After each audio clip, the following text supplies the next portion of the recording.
একটি আধুনিক মসজিদ ও মাদ্রাসা কমপ্লেক্স গড়ে উঠছে কুমিল্লার নাঙ্গলকোট উপজেলার অষ্টগ্রামে।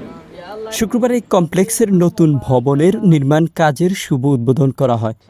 উদ্বোধনী আয়োজনে প্রধান অতিথি ছিলেন বিএনপির সাবেক সংসদ সদস্য আব্দুল গফুর ভূঁইয়া। এ সময় উপস্থিত ছিলেন মসজিদ ও মাদ্রাসার প্রতিষ্ঠাতা মাহবুবুল হক বাবুল, যিনি এ প্রতিষ্ঠানটি গড়ে তুলছেন তার নিজস্ব প্রায় 50 শতক জমির উপর।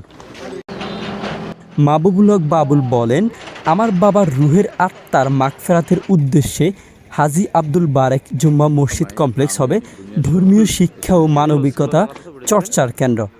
স্থানীয় আলেম সমাজ, রাজনৈতিক নেতৃবৃন্দ এবং বহু সাধারণ মানুষ অনুষ্ঠানে অংশ নিয়ে এই উদ্যোগকে স্বাগত জানান। এটি শুধু অষ্টগ্রামের জন্য নয়, সমগ্র এলাকা ইসলামী শিক্ষা, নৈতিকতা ও সামাজিক মূল্যবোধ ছড়িয়ে দিতে এ প্রতিষ্ঠান হবে একটি নতুন দিগন্ত। এ সময় আরও উপস্থিত ছিলেন ঢাকার বিশিষ্ট ব্যবসায়ী মোহাম্মদ মফিজুর রহমান, মোহাম্মদ আবু সাইদ, মোহাম্মদ আবু তাহের, নাঙ্গলকোট প্রেস ক্লাবের সভাপতি মুজিবুর রহমান মোল্লা, যুবদল নেতা মনিরুল ইসলাম, সেলিম জাহাঙ্গীর মন্টু, তারিকুল ইসলাম ভূঁইয়া, আব্দুল খালেক সহ স্থানীয় গণ্যমান্য ব্যক্তিবর্গ উপস্থিত ছিলেন। আমজাদ শিবলু, আমাদের বাংলা, কুমিল্লা।